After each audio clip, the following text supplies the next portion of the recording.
All right, the Sensei flow. So the Sensei flow is, simply put, the way to sequentially go through the hottest prospects that you have, as well as your leads, one by one, in just the most beautiful way possible. Think of the most beautiful thing that you can in your mind, and then just put Sensei flow next to it or even above it, and it's probably up to par, all right?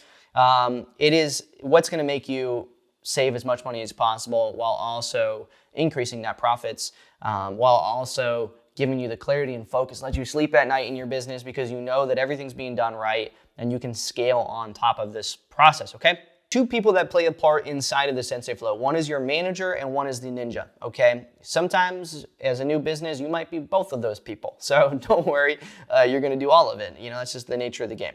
The manager has 5 primary tasks, but 3 that I'm showing here. And those are to filter records, okay? To filter records, to assign those records, and then to create presets for the employee, for the ninja, to be able to follow through. You only have to create the presets one time, because moving forward after that, you're just gonna assign them to the person and then they're gonna have those presets automatically already there, right? So what are we gonna filter by? Well, we're gonna filter and select tier 1 data that we wanna market to, right? That we want our ninjas to work through and get a hold of, right? It might be our favorite zip codes. It might be a property that you know you wanna reach out to. It might be, let's just say a whole, community, who knows, okay? The next thing is ninja tasks, okay? The ninja task is the person who's actually executing on the marketing campaign. So the ninja is going to select their preset selection. All right, so this would be whatever preset. For example, when we go to the computer, I'm going to show you one of my favorite ones is to put their name and then needs work. So for example, Tyler, and then needs work. All right, what does that mean? Well, it means I need to work on those records. Really, really simple. You're going to select a record, all right, and then you're going to click the first number. All right, using air call, we're going to dial that phone number. And there's going to be some outcomes, all right, and only a few outcomes. The number is either going to be dead, right, which I don't have right here. Let me go ahead and add that here. There's dead outcome, it's missing. They're going to either be dead, it's going to be the wrong number, it's going to be a correct number, nobody's going to answer, or they are going to answer and they're going to tell you, F off, right? So there's going to be a DNC. Do not call, no answer, correct number, wrong number, and dead is the key outcomes of any phone conversation. I don't care what it is, okay? All of these, as you'll see, will get tags on their records except for the no answer. You don't tag anything as no answer because we're going to try to call them again. And there's going to be something else that we do to those records if nobody answers, okay? So here's your SOP, if you will. If DNC, tag the number as DNC. If no answer, do nothing. If it's a correct number, tag the number as correct number. If it's a wrong number, tag the number as wrong number. Pretty straightforward, right? All right.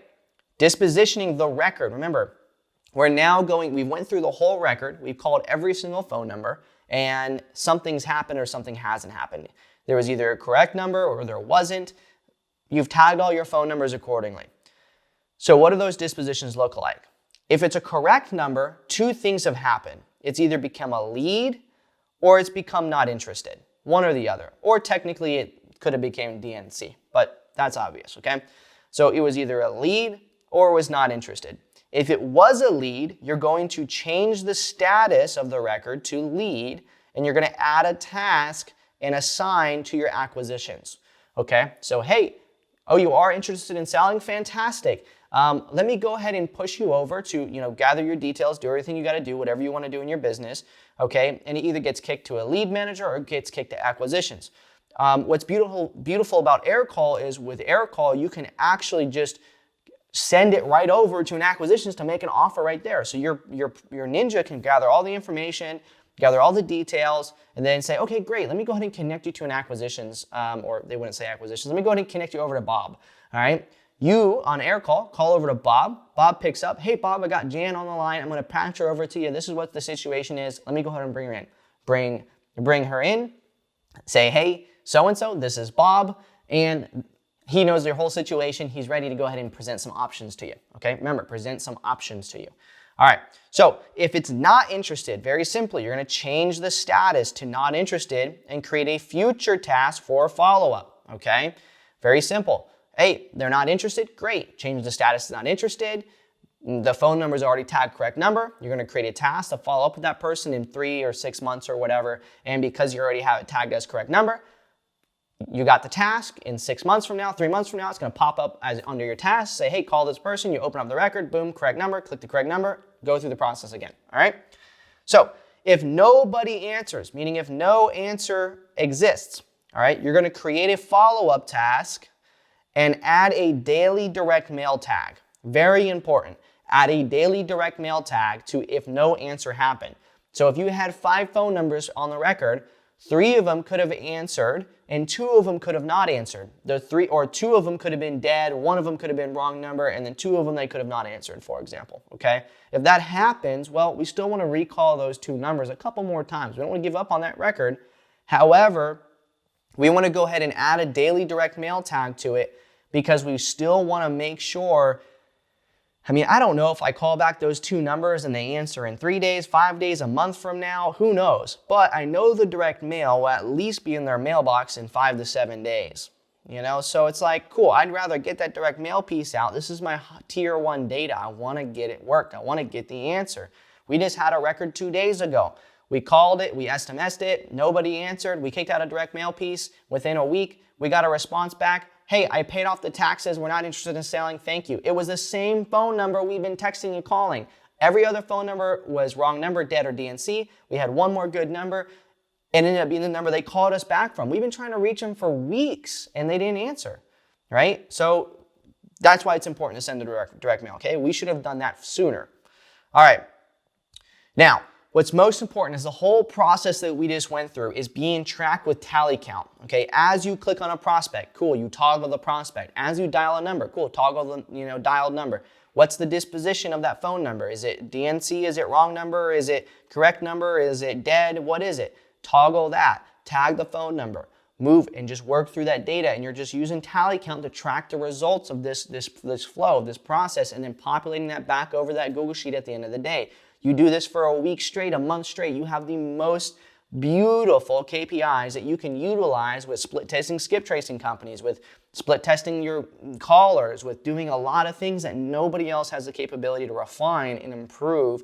What's most important about this process, though, is that it is a flow. It's a process. It's a system that you can repeat day over day over day over day sequentially, okay, without having to worry about whether you're doing something different one day versus another day. You wake up in the morning and you get, what some are saying, swallow the frog, right? There's a book about it, right? Swallow the frog. You wake up in the morning, you knock out your 50 prospects, okay? Which leads me to the next point. You move to the next record. After that, you transfer at the end of day to tally count to Google Sheet. You can create a recurring task for your team to remember to do their KPI population. And then your manager, okay, is simply going to filter by the daily direct mail tag and send the direct mail. And then when they do that, they're going to add those direct mail those records to the monthly direct mail, so you know how many you sent in that month. Then they're going to make sure the next day of records are assigned. And just a little note, 50 prospects a day minimum. Minimum 50 a day per person. All right, so that's the flow, okay? The last thing I want to show you guys is under new, if it's a correct number, or if it's a no answer, rather, if there's no answer, you'd want to send them an SMS. I didn't write it on here, but you'd want to send them an SMS if it is a no answer and it's a mobile phone number. Go ahead and kick them an SMS, okay? No answer, if it's mobile, kick them an SMS. You can use that through AirCall to do so, all right? Awesome. That's the flow. Now, let's actually do it inside of REISift. Let's show you it. Let's filter down by some records. Let's create some filter presets, and let's go through this process on the computer so that we're eliminating all question if you can do this or not do this. The answer is yes, because you have everything laid out in front of you, and this is the last step to make sure that we can handle that objection on why you can't do this in your own business.